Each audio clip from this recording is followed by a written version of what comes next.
when she bore him, and Yehuda took a wife for Er, his firstborn, whose name was Tamar, and Yehuda's firstborn was wicked in the sight of the Lord.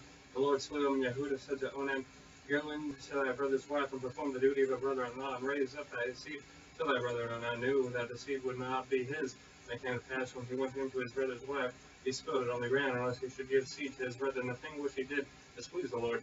So he slew him also. And then said Yehuda to Tamar, his daughter-in-law, Remain a widow at thy father's home, so she let my son be drowned.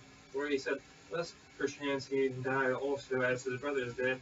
And Tamar went and dwelt in her father's house. In the process of time, the daughter of Shaua, Yehuda's wife, died. And when Yehuda was comforted, he went up to the sheep shearers to Timnath, he and his friend Hira, and the Adulamite. And it was told of Tamar, saying, Behold, thy father-in-law goes up to Timnath to shear his sheep, and put off her widow's garments, and covered herself with her veil, and wrapped herself, and sat by the entrance of N.A.M., which is by the way to Timnath.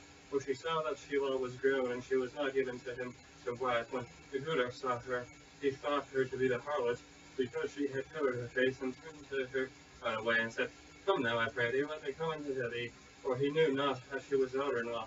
And she said, What wilt thou give me, that thou mayest come into me?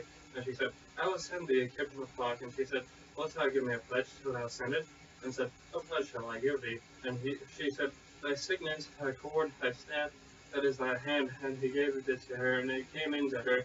And she conceived by him, and she arose and went away, and laid by her veil from her, and put on the garments of her widowhood. And Yehuda sent the kid by the hand of the friend of the Edomite to receive the pledge from the woman's hand, but he found him not. And he asked the men to that place, saying, Where is the harlot that was N.I.M. by the wayside? And I said, There was no harlot in this place. And returned to Yehuda and said, I cannot find her. And also the men of this place said, There was no harlot in this place. And Yehuda said, Let her take it to her, lest be shamed. Behold, I sent this kid, and thou hast not found her. And it came to pass about 3 months after that it was told Yehuda, saying, Tamar the daughter-in-law has played the harlot, and also because she is with child by harlotry. And Yehuda said, Bring her out, and let her be burned.